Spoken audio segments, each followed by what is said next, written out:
महर्षि रमन से सत्संग के लिए कई साधक आश्रम में आते थे।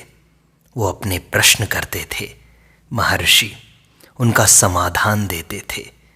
एक साधक ने एक बार प्रश्न किया कि महर्षि, जगत के क्लेशों से मुक्त होने का क्या कोई भी उपाय नहीं है? तब महर्षि ने कहा, एक ही उपाय है। वह यह है कि किसी भी स्थिति में निज आत्मा को ओझल न होने दिया जाए। जगत के सर्व क्लेशों का उपचार है मैं की खोज, को हम का विचार, यही परम आनंद है। महर्षि, सांसारिक कर्म तथा ध्यान में वास्तविक अंतर क्या है? कोई अंतर नहीं है। इसे उसी प्रकार जानो जिस प्रकार किसी वस्तु का दो विभिन्न भाषाओं में भिन्न भिन्न नामकरण किया जाए। कौवे के दो चक्षु हैं, किंतु पुतली एक ही है, जिसे वह इच्छानुसार इस अथवा उस आंख में घुमाता रहता है। हाथी की सूंड श्वास लेने तथा जल पीने के दोनों कार्य करती है। सर्प एक ही इंद्रिय से देखता भी है तथा श्रवण भी करता है। इसी तरह कर्म और ध्यान एक ही है। वास्तव में इनमें कोई अंतर नहीं है। महर्षि, क्या ध्यान के समय दृष्टि मूंदने या खोलने से कोई अंतर पड़ता है? दीवार से दूर खड़े होकर उस पर गेंद से प्रहार करने पर गेंद उछलकर तुम्हारे पास आ जाती है। तुम दीवार के समीप खड़े रहो तो गेंद उछलकर तुमसे दूर चली जाती है। दृष्टि मूंद लेने पर भी मन विचारों का अनुगमन तो करता ही है। महर्षि, ध्यान में इंद्रिय भोगों की अपेक्षा अधिक आनंद है, फिर भी मन भोगों की ओर दौड़ता है और ध्यान की ओर आकृष्ट नहीं होता। क्या कारण है? सुख दुख मन के ही पक्ष हैं। हमारा मूल स्वभाव आनंद है, परंतु हमने आत्मा को भुला दिया है तथा हम यह कल्पना करते हैं कि देह अथवा मन ही आत्मा है। यह भ्रांत स्वरूप निर्धारण ही क्लेश का कारण है। फिर उपचार क्या है? यह वासना अति प्राचीन है तथा अगणित पूर्व जन्मों से इसी प्रकार चली आ रही है। इस कारण वह बलवती हो गई है। मूल स्वरूप अर्थात आनंद प्रकट हो, इससे पूर्व इस वासना का निवारण करना आवश्यक है। महर्षि, इस जगत में क्लेश अधिक होने के कारण दुर्जन लोग भी अधिक हैं। फिर यहां आनंद कैसे प्राप्त होगा? सभी हमारे गुरु हैं। दुर्जन अपने दुष्कर्मों द्वारा हमसे कहते हैं कि हमारे समीप मत आना। सज्जन सर्वदा सज्जन है। सिद्ध हुआ कि सभी हमारे गुरु हैं। अंतर बस तुम्हारे सीखने के दृष्टिकोण का है। महर्षि, मेरी प्रायः यह इच्छा रहती है कि मैं एकांतवास करूं, जहां सारी आवश्यकताएं आराम से मिल जाएं, जिससे कि पूरा समय ध्यान में लगा सकूं। ऐसी आकांक्षा करना शुभ है या अशुभ है? ऐसी भावनाएं अपनी पूर्ति के लिए पुनर्जन्म की भवितव्यता रच लेंगी। तुम कहीं भी किसी भी स्थिति में हो, इससे क्या अंतर पड़ता है? तत्व की बात है कि मन का निज मूल अवस्था में रहना। ऐसा कुछ भी बाह्य नहीं है जो तुम्हारे अंदर ना हो। मन ही सब कुछ है।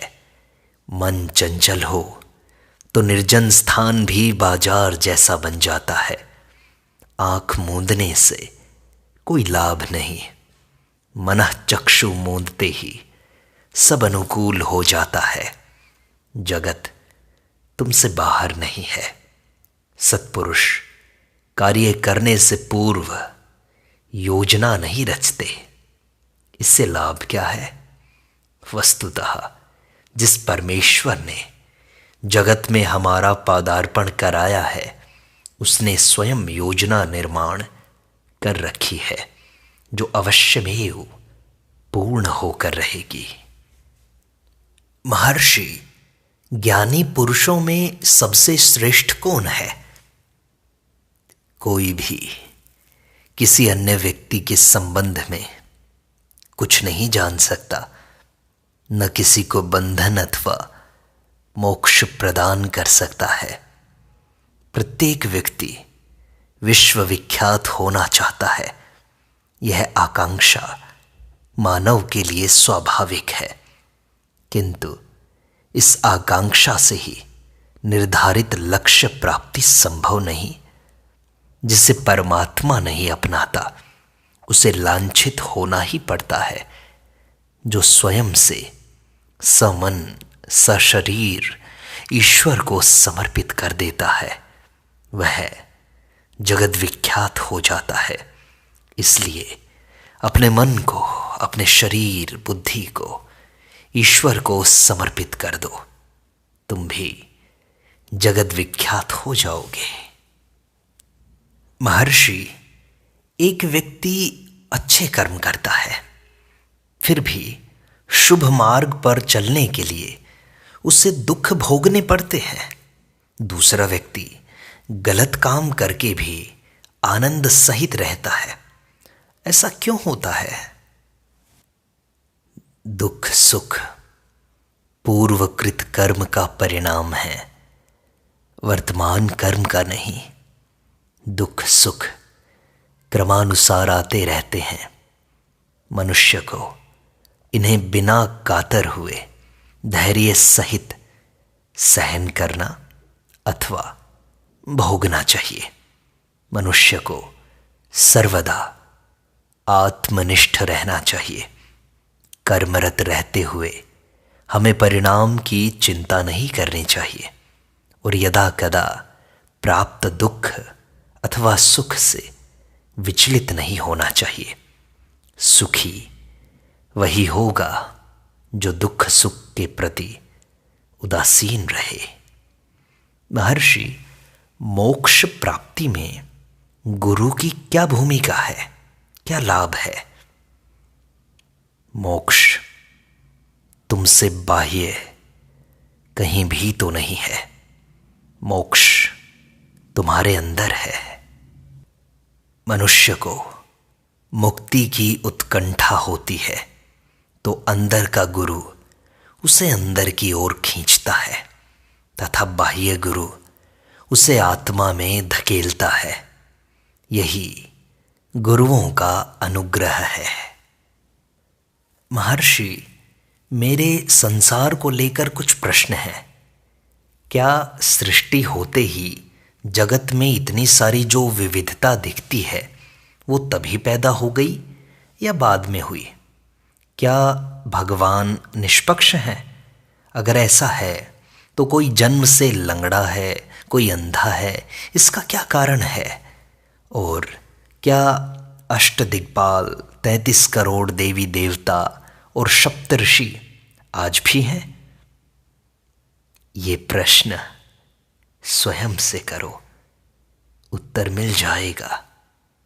निज आत्मा का ज्ञान प्राप्त कर लें तो अन्य सभी विषय स्वतः स्पष्ट हो जाएंगे। पहले सारे प्रश्न छोड़ करके, सारे प्रश्न सृष्टि के विषय में हो, चाहे जगत के विषय में हो, चाहे ईश्वर के विषय में हो, कोई भी प्रश्न मत करो। सिर्फ अपने आप को जानने का पहला प्रयास करो। निज आत्मा को जानकर ही हमें सृष्टा सृष्टि के संबंध में जिज्ञासा करनी चाहिए। आत्मा को जाने बिना ईश्वर आदि के संबंध में अनुसंधान करना अज्ञान है। जिस व्यक्ति को पीलिया हो जाता है, उसे सब कुछ पीला ही दिखाई देता है। वह अन्य व्यक्तियों से कहे कि सब पदार्थ पीले हैं, तो उस पर कौन विश्वास करेगा? सृष्टि का आदि माना जाता है, वह कैसे? वृक्ष तथा बीज के समान, जिससे कि यह होगा। अब बीज किस प्रकार उत्पन्न हुआ? समान वृक्ष से। इस प्रश्नावली का अंत कहाँ होगा? सोचो तो। आशय यह है कि जगत को जानने से पहले अपनी निज आत्मा को तो जान लो। तुम कौन हो ये तो जान लो। महर्षि, हम जो नमस्कार करते हैं, नमस्ते करते हैं, उसका क्या प्रयोजन है? प्रारंभ में आदि ऋषिगण ईश्वर के प्रति समर्पण के लिए नमस्कार किया करते थे। क्रिया तो अब भी प्रचलित है, किंतु उसका आंतरिक भाव नहीं रहा। नमस्कार करने वाला अर्चना के पात्र को बाह्य क्रिया द्वारा प्रवंचित करना चाहता है। नमस्कार प्रायः ही वास्तविक भावना से शून्य तथा प्रवंचना पूर्ण होता है। इसका उद्देश्य होता है अनेक पाप कर्मों का गोपन, पाप कर्मों को छुपाना। किंतु ईश्वर को क्या धोखा दिया जाना संभव है? मनुष्य सोचता है कि ईश्वर ने नमस्कार स्वीकार कर लिया है तथा वह अपना जीवन पूर्ववत यापन करने के लिए स्वतंत्र है। ऐसे व्यक्तियों की यहाँ आने की क्या आवश्यकता? मैं ऐसे नमस्कारों से संतुष्ट नहीं होता। मनुष्य को मेरे समक्ष साष्टांग दंडवत प्रणाम करने की बजाय अपने मन को निर्मल रखना चाहिए। ऐसी क्रियाओं से मैं प्रवंचित नहीं होता। महर्षि, लोग ऐसा कहते हैं कि आत्मविद्या, आत्मज्ञान सबसे सरल है।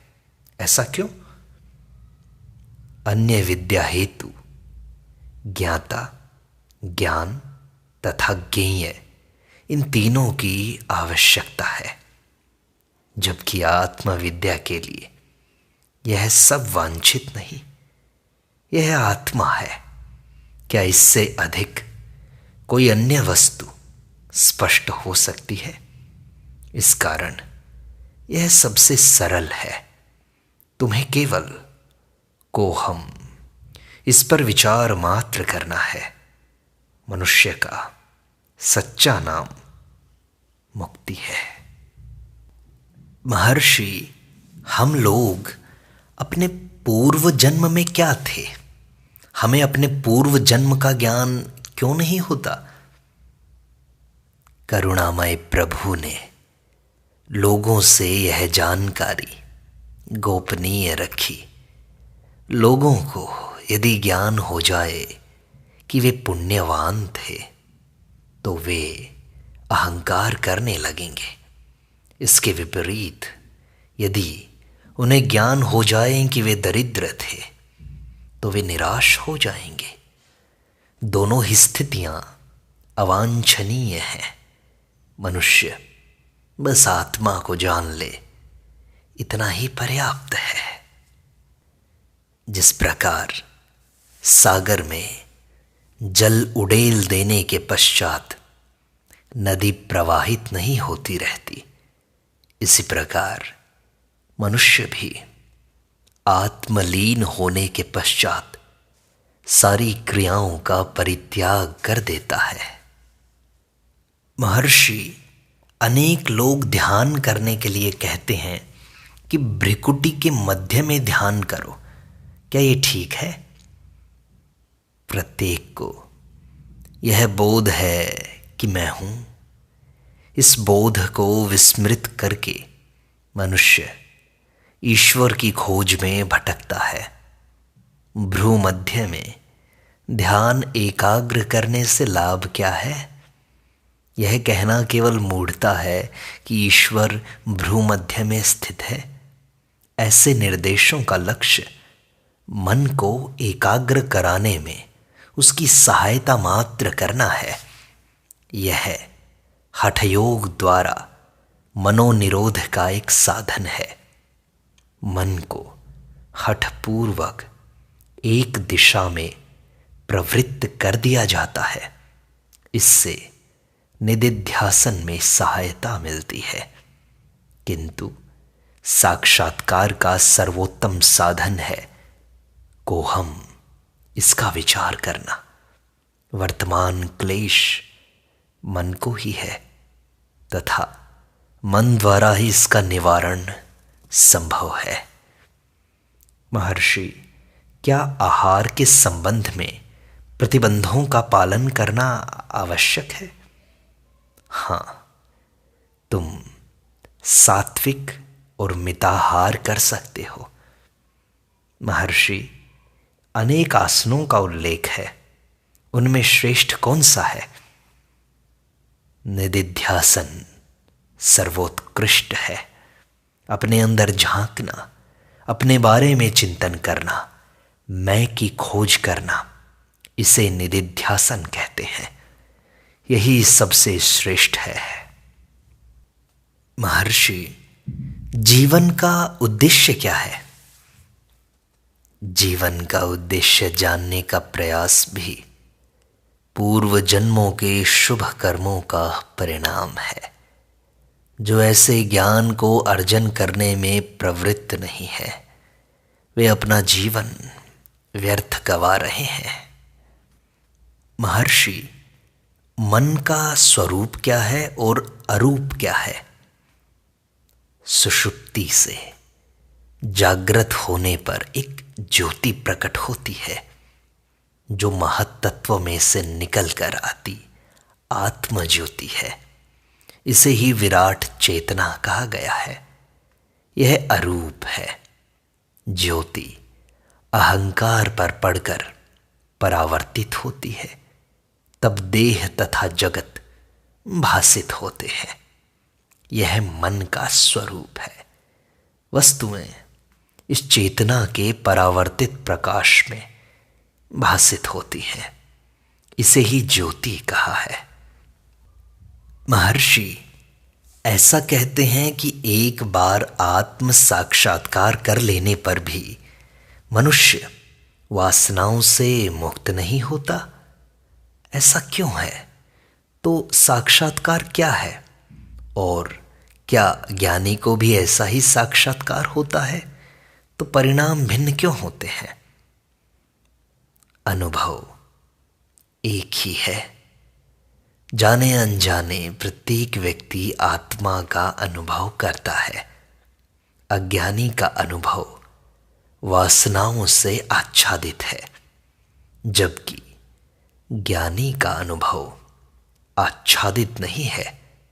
अस्तु, ज्ञानी का आत्मानुभव स्पष्ट है, स्थायी है। साधक चिरकालीन साधना द्वारा सत्य की झलक पा सकता है। वर्तमान में यह अनुभव स्पष्ट भी हो सकता है, तथापि पुरानी वासनाएं विक्षेप उत्पन्न करेंगी तथा उसका अनुभव लाभकारी नहीं रहेगा। ऐसे साधक को मनन तथा निदिध्यासन पर आरूढ़ रहना चाहिए, जिससे सारी बाधाएं निर्मल हो सकें। तब कहीं वह सद अवस्था में स्थायी रूप से अवस्थित रह सकेगा। महर्षि, ऐसा कैसे संभव है कि हम अपने आप को जानते भी हैं लेकिन फिर से भूल गए हैं? अज्ञान ने हमको ढक लिया है। ऐसा कैसे होता है? एक राजा अपनी प्रजा से कृपापूर्ण व्यवहार करता था। उसके एक मंत्री ने राजा का विश्वास पात्र बनकर अपने प्रभाव का दुरुपयोग किया।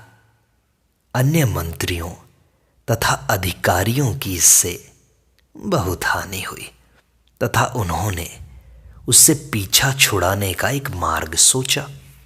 उन्होंने पहरेदारों को निर्देश दिया कि उस व्यक्ति को राजमहल में न घुसने दें। मंत्री की अनुपस्थिति अनुभव करके राजा ने तत्संबंधी जिज्ञासा की। राजा को सूचित किया गया कि रुग्ण होने से वो मंत्री राजमहल में नहीं आया। राजा ने उपचार हेतु अपना निजी चिकित्सक नियुक्त कर दिया। राजा को मिथ्या सूचनाएं दी गई कि मंत्री की दशा में अब सुधार है अथवा अब अवस्था गंभीर हो रही है। राजा ने रोगी से मिलने की इच्छा प्रकट की तो धर्माचार्यों ने निर्णय किया कि यह सब धर्म के विपरीत होगा। कुछ समय पश्चात यह घोषणा की गई कि मंत्री का देह अवसान हो गया है। राजा ने यह समाचार सुना तो बड़ा दुखी हो गया। उद्धत मंत्री को भी उसके भेदियों से समस्त सूचनाएं उपलब्ध होती रही। उसने अन्य मंत्रियों को विफल करने की एक चाल चली। वह महल के बाहर प्रतीक्षा करता रहता कि राजा के बाहर आते ही वह राजा के समक्ष प्रस्तुत हो जाए। एक अवसर पर वह वृक्ष पर चढ़कर शाखाओं में छिपा राजा की प्रतीक्षा कर रहा था। राजा उस रात में पालकी में बैठकर महल से बाहर आया। तभी छिपा हुआ मंत्री पालकी के समक्ष कूदकर राजा को पुकार कर अपना परिचय देने लगा। राजा का सहचर भी कम सूझबूझ वाला नहीं था। उसने तुरंत ही जेब से मुट्ठी भर विभूति निकालकर हवा में उड़ा दी, जिससे राजा को आंखें मूंद लेनी पड़ी। सहचर ने महाराज की जय जयकार भी प्रारंभ कर दी तथा वादकों को संगीत आरंभ करने का आदेश दिया, जिससे कि उस व्यक्ति की पुकार कोलाहल में डूब जाए। उसने पालकी के कहारों को भी तेज चलने की आज्ञा दी तथा प्रेत बाधा से रक्षार्थ मंत्रोच्चारण करने लगा। इस प्रकार राजा यही समझता रहा कि मृत व्यक्ति का प्रेत ही उपद्रव कर रहा है। निराश मंत्री पूर्णतया हतोत्साह होकर तपस्या के लिए वन में चला गया। बहुत काल पश्चात राजा शिकार करते हुए उधर से निकला। वहां उसने भूतपूर्व मंत्री को समाधि में देखा, परंतु भूत बाधा के भय से राजा वहां से जल्दी ही निकल लिया। कथा का आशय यह है कि देह सहित उपस्थित होने पर भी भूत की भ्रांति के कारण यथार्थ का पता नहीं चला। आत्मा के हठपूर्वक किए गए साक्षात्कार को भी ऐसा ही समझो। हम अपने अंदर झांक कर नहीं देखते, हम केवल बाहर की चीजों में, सृष्टि को जानने में, ईश्वर को जानने में अपना समय लगाते हैं, खुद को नहीं जानने का प्रयास करते। इसलिए खुद को जानने का प्रयास करो, मैं को जानो।